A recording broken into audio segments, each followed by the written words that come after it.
The Ant and the Dove. One hot day, an ant was searching for some water. After walking around for some time, she came to a spring. To reach the spring, she had to climb up a blade of grass. While making her way up, she slipped and fell into the water. She could have drowned if a dove up a nearby tree had not seen her.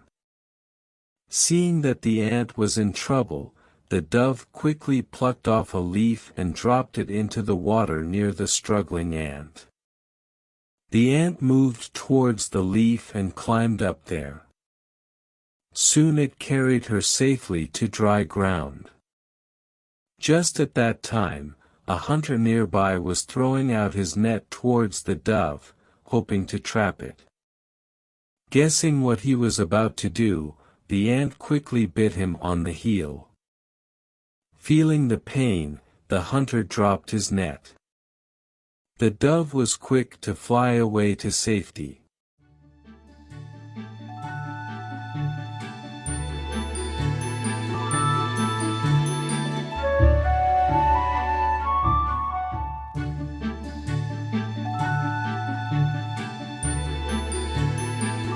Beauty and the Beast. Once upon a time there lived a wealthy merchant and his 3 daughters. One day, the father was to go to a far-off place and he asked his daughters what they wanted on his return. The first and the second daughter asked for lovely dresses. But the third daughter, whose name was Beauty, said, "Father, I only need a rose plucked by your hand." The merchant, on his way back, had to cross through the deep forest. It was dark and the merchant tried to find a place to sleep. He suddenly found a huge castle and went inside to find nobody. There was a huge table with delicious food and he ate it all. Then the merchant went into the bedroom and slept on a soft and fluffy bed. The next day, too, the merchant did not find anyone in the castle.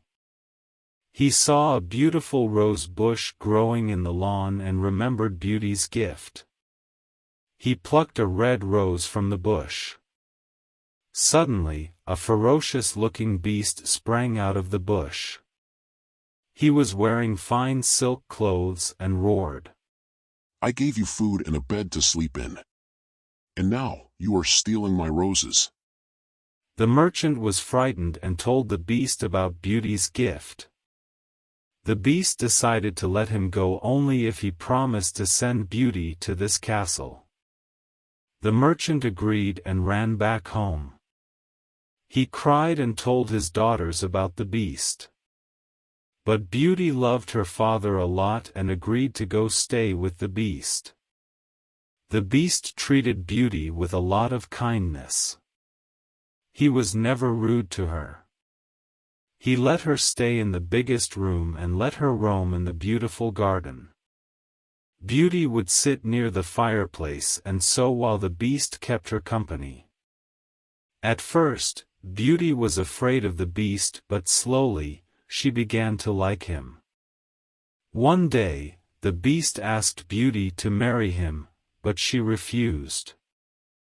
She was still afraid of his fearful-looking face. The beast still treated her kindly and with a lot of love. Beauty missed her father a lot. The beast gave her a magic mirror and said, "Look at the mirror and you can see your family. Now you won't feel lonely anymore." One day, Beauty looked in the mirror and saw that father was very ill and dying. She went to the beast and pleaded and cried, "Please let me go home. I only want to see my father before he dies." But the beast roared, "No! You promised you would never leave this castle." Saying this, he stormed out of the room. But after some time, he came to Beauty and said, "You may go to stay with your father for 7 days. but you must promise to return after that. Beauty was very happy and agreed. Then she left and went to stay with her father. Her father, on seeing Beauty, felt very happy and soon recovered. Beauty stayed with her family for 7 days and more. She forgot the beast and his castle. But one night, she had a terrible nightmare in which she saw the beast was very ill and about to die. He was crying, Beauty, please come back. Beauty woke up and went back to the castle because she did not mean to hurt the beast. She cried and said, Please don't die, beast. I will live with you forever. The beast miraculously changed into a handsome prince. He said, I was under a curse all these years and could only be relieved when someone fell in love with me. I am now cured of the curse because you truly love me. And then, Beauty and the Beast were married and together they lived happily ever after.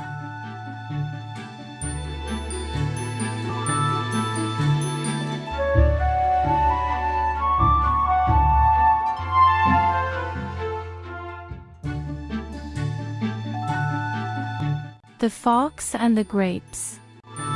It was a sunny day and Fox was walking across the fields. Soon he came to a vineyard. As he came nearer, he could see some bunches of juicy grapes. The fox looked carefully around him. He had to make sure that he was safe from the hunters. He decided to steal some before anyone came along. He jumped upwards but he could not reach the grapes. He jumped again as high as he could. He still could not reach them. The grapes were just too high for him. He was not ready to give up. He backed off, took some running steps and leapt into the air towards the grapes. Again he failed to reach them. It was getting dark, and he was getting angry. His legs hurt with all that running and jumping. At last he stopped trying. As he walked away, he said to himself, I don't really want those grapes. I'm sure they are too sour to eat.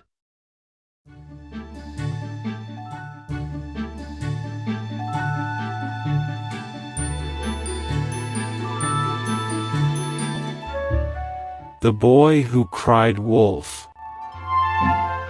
Once, there was a boy who became bored when he watched over the village sheep grazing on the hillside.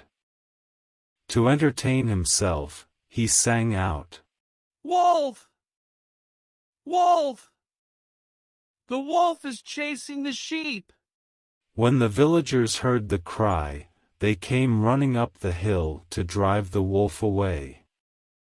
But, when they arrived, they saw no wolf. The boy was amused when seeing their angry faces. Don't scream wolf when there's no wolf boy! Warned the villagers, they angrily went back down the hill. Later, the shepherd boy cried out once again, Wolf! Wolf! The wolf is chasing the sheep! To his amusement, he looked on as the villagers came running up the hill to scare the wolf away. As they saw there was no wolf, they said strictly, Save your frightened cry for when there really is a wolf. Don't cry wolf when there is no wolf. But the boy grinned at their words while they walked grumbling down the hill once more. Later, the boy saw a real wolf sneaking around his flock. Alarmed, he jumped on his feet and cried out as loud as he could, Wolf! Wolf! But the villagers thought he was fooling them again, and so they didn't come to help. At sunset, the villagers went looking for the boy who hadn't returned with their sheep. When they went up the hill, they found him weeping. There really was a wolf here. The flock is gone. I cried out, "Wolf," but you didn't come. He wailed. An old man went to comfort the boy. As he put his arm around him, he said, "Nobody believes a liar, even when he is telling the truth."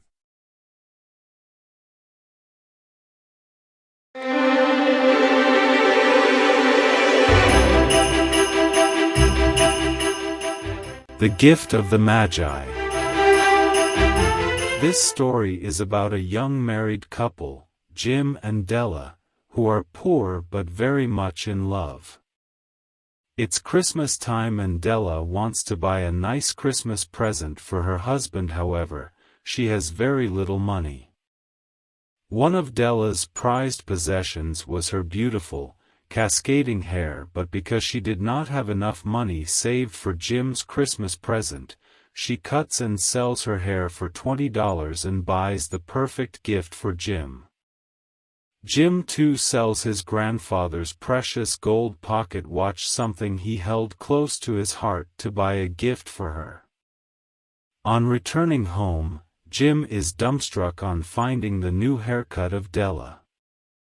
Della buys a watch chain for Jim's favorite pocket watch, and he buys precious hair combs for her long hair. On receiving the gifts, they realize they are no longer useful for them. They had both sold their prized possessions to make the other happy, which shows their love for each other.